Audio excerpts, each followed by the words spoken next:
All right. So, like Davey mentioned, I did go through a boot camp myself to learn to be a programmer. I went through college as well. It's just my degree was in chemistry, so not really related to programming, other than just like your basic math and sciences. So when I decided I wanted to do switch to programming as a career, I did go through boot camp experience. So it's very different than college. Both are good in their own way.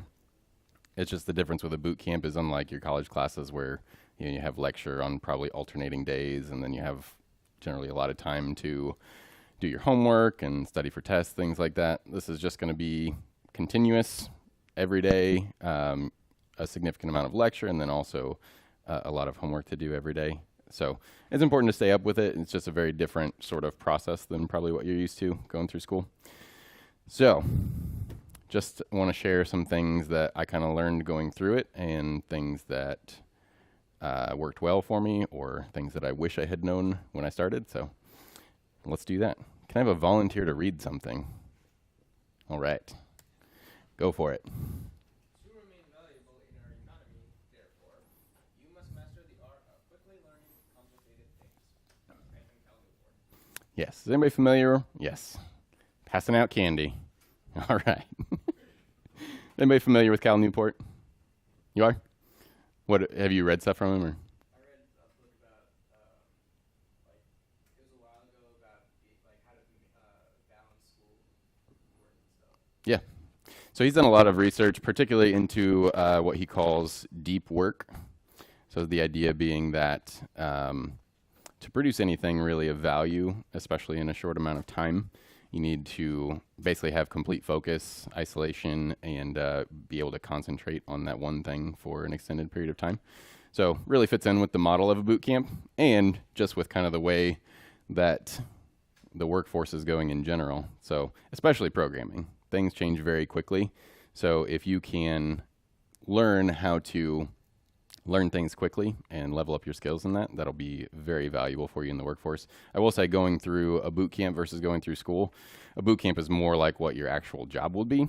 Like I said, especially in programming where things change so quickly. So like, for example, last year when we taught this class, we taught Angular 1, which is just another framework by Google.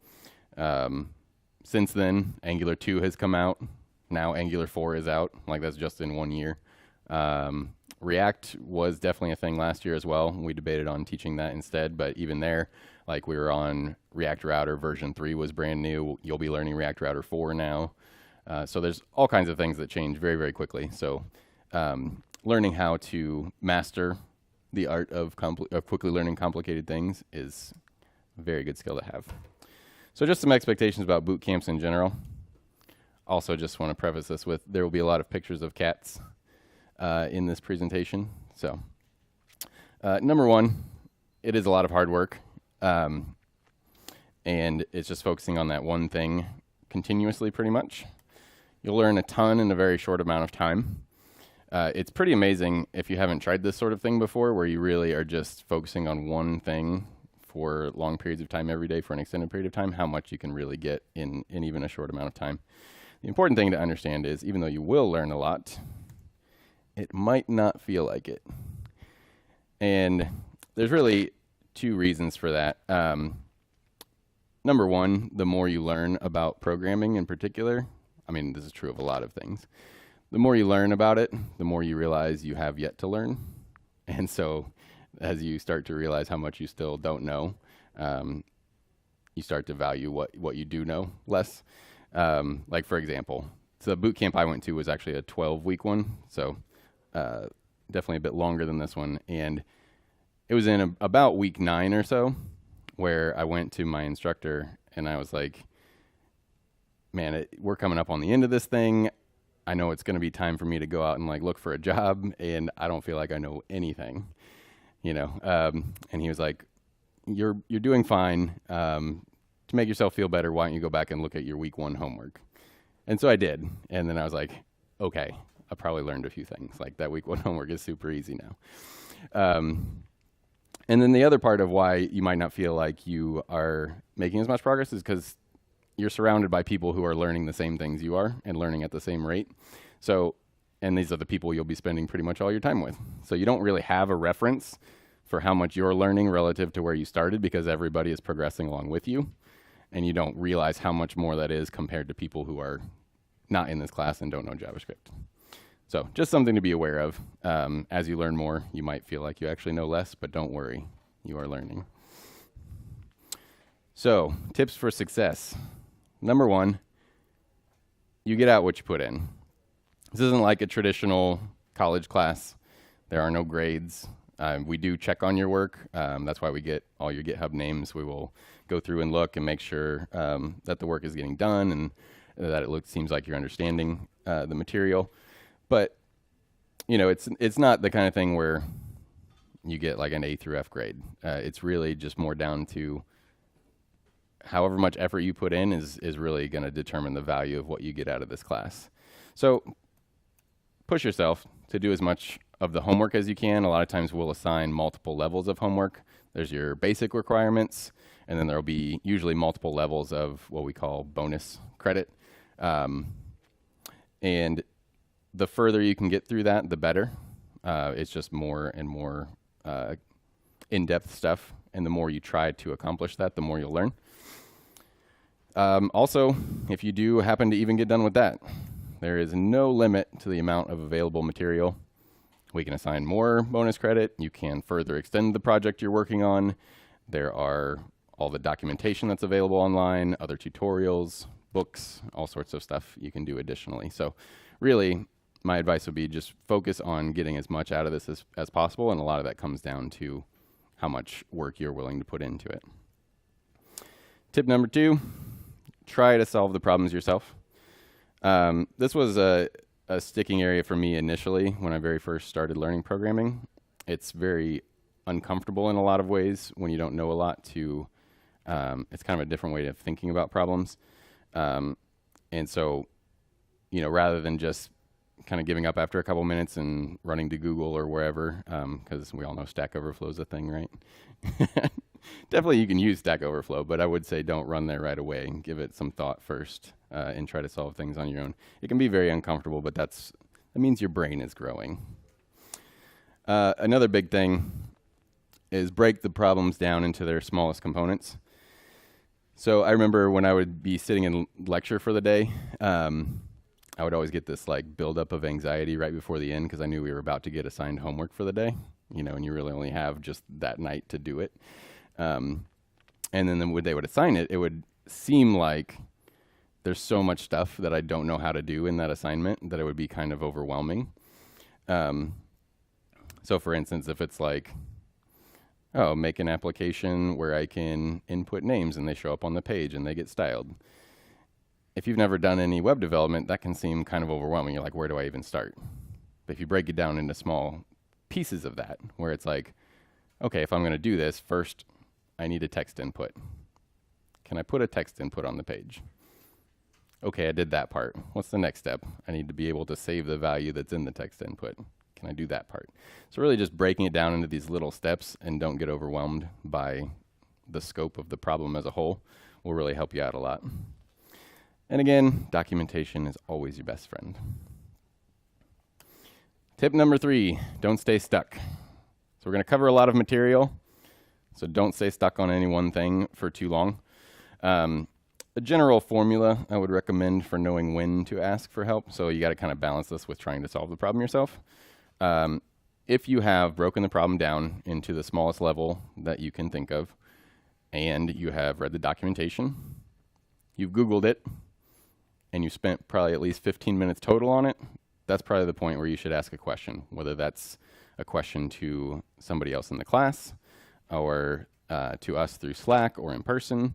It doesn't matter, but when we need to move through material quickly, it doesn't do you any good. So I kind of went from wanting to Google things too quickly or find answers too quickly to never wanting to get help. So kind of got to the point where sometimes I would get stuck on something that turned out to be super simple for like an hour or two. And then when I finally did ask for help, it was, something ridiculous like a syntax error or something.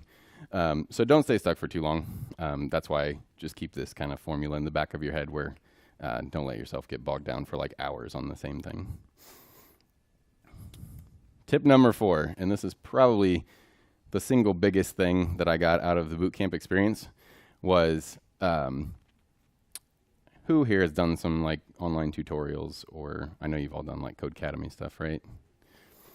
So like for me, one of the biggest mental hurdles was I was trying to do entirely self-study first before I went to the boot camp.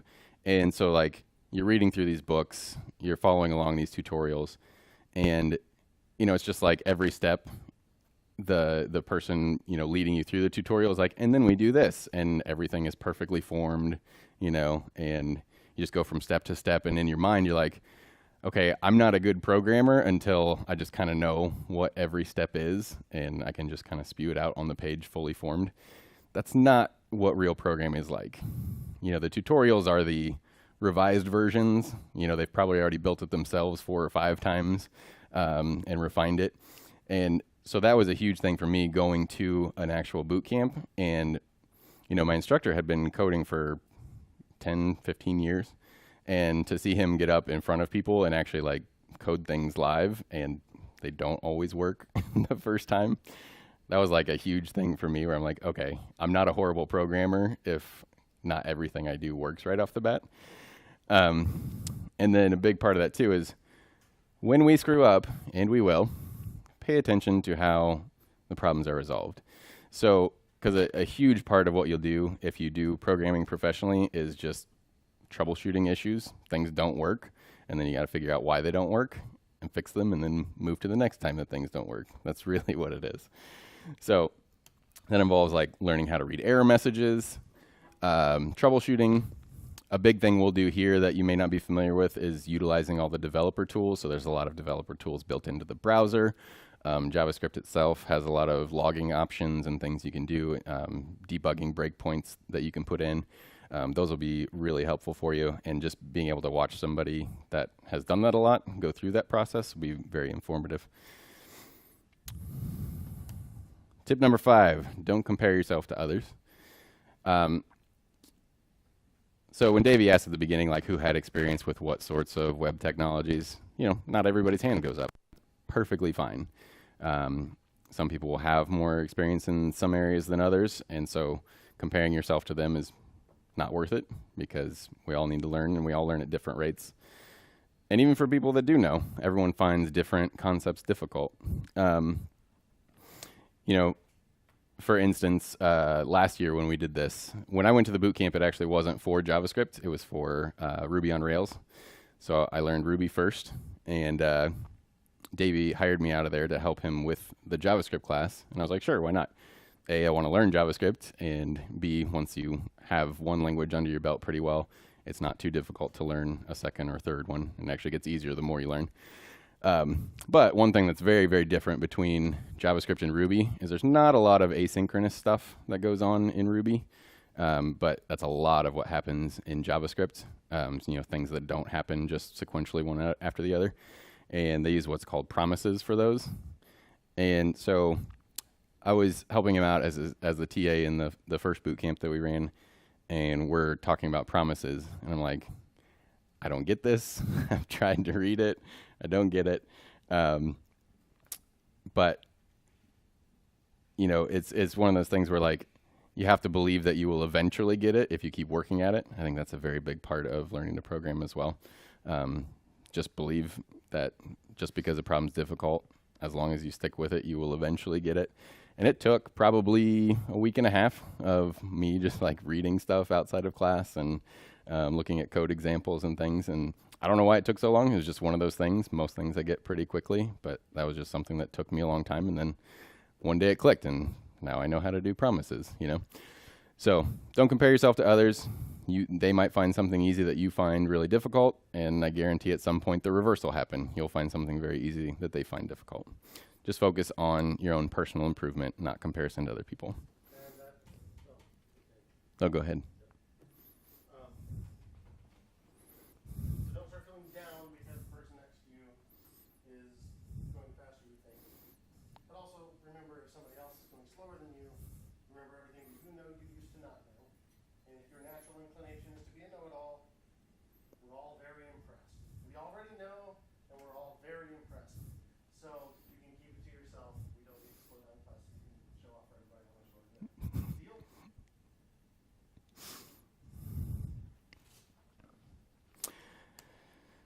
Last tip, have fun. Like, honestly, this is a fun thing to do. Learning a new framework, kind of going from the ground up, from not being able to code anything to being able to make actual useful things, is a fun process. Celebrate your wins. It's common because you're constantly running up against things that you don't know how to do yet or are not yet good at, to possibly get down on yourself. But remember, when you do get something to work, take a minute to appreciate that. Also, make some friends. This kind of experiences are great for, because you're all kind of in this together and you're going to be spending a lot of time together. It's a great time to make some lifelong friends. One of the guys that I went through boot camp with, we still talk all the time, and honestly, most weekends we end up, he lives down in Bloomington, but we still use like a screen sharing application to do some pair programming on the weekends. It's good to be able to hang out with people with similar interests and go through an experience like this together and build some cool stuff. So yeah, finally, you can do it. Believe in yourself as I believe in you. The end. Oh, thank you. Anybody have any question on boot camp format in general, or any questions about what this class is going to be like? Yeah. So what are we going to be writing most of our homework assignments on? What do you mean? Like, Are we going to be using code work? Are we going to be using some of the stuff we downloaded? Or so VS Code is the primary editor that we'll use. We'll get into that even today. But yeah, it'll be, and you'll store your code on GitHub. Any other questions? Yeah. so do you recommend working on the homework right after classes, or I mean, it depends. I think doing something right away helps solidify a lot of concepts. I think if you just slept on it and then came back in the morning, it might be a little difficult to kind of get back in the groove. I don't think you need to stay up till like midnight trying to get it done or something, because you do have that time in the morning being the afternoon class. But yeah, I would say at the very least, personally, I would recommend at least reviewing the material right away. Again, just to solidify the concepts. And we will have that website gets updated daily, both with the topics that were covered, as well as links to the repos of what we did in class, so you can review the code there, as well as we also provide additional examples of the concepts, code snippets and stuff. So yeah, at the very least, I would do that, if not getting some of the actual homework done that evening. Yeah. if we do finish the work like that night, do we still come to the study hall the following morning? That is up to you, as far as I know. I don't know. I mean, you certainly don't have to be there if you don't have any additional work to do. Again, just my recommendation, going back to you get out what you put in. There were days where I was going through where I got a particular concept relatively easily, and it only took me a couple hours to get even through the harder levels of homework, and then I would just read. Like I said, I was studying Ruby, so I would read the Well-Grounded Rubyist after that, just a book that basically goes through the language, So again, just kind of going back to, regardless of whether it's a book or additional materials or another tutorial, like doing more, if you happen to go through a particular concept, it just pays dividends in the long run. I know I mentioned this the first time through the presentation. I didn't hear. Don't ever underestimate the value of little bits of additional effort over time. If 2 people were to leave this class today, and they both finished the homework at the same time, but then one read for an additional hour, about some related topic, and then one didn't. Tomorrow, you would not be that much different in knowledge level. But if you did that for an entire year, every day for an entire year, you're talking almost 400 hours of additional study. Like that adds up and makes a big difference in your skill level. So definitely, I would recommend getting in the habit of putting in as much effort as you reasonably can. Like, don't burn yourself out and like get no sleep or something, but yeah. Anything else? Cool. Thanks, guys.